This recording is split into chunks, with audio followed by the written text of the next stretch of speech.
Hello everyone, welcome to my YouTube channel. And also welcome to Batuliti Palengke. So guys, itong video na to, napaka-memorable sa akin. Kasi kahit dito man lang, makita ko yung mama ko na buhay pa.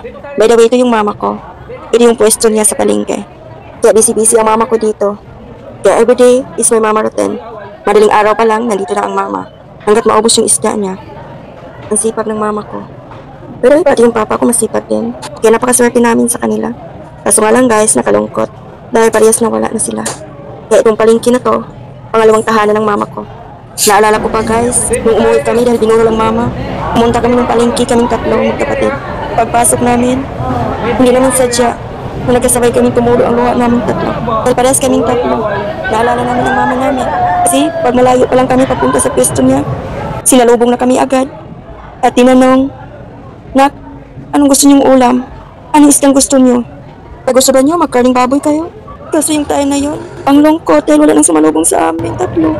Kaya dadali kaming lumabas sa palengke na walang dala.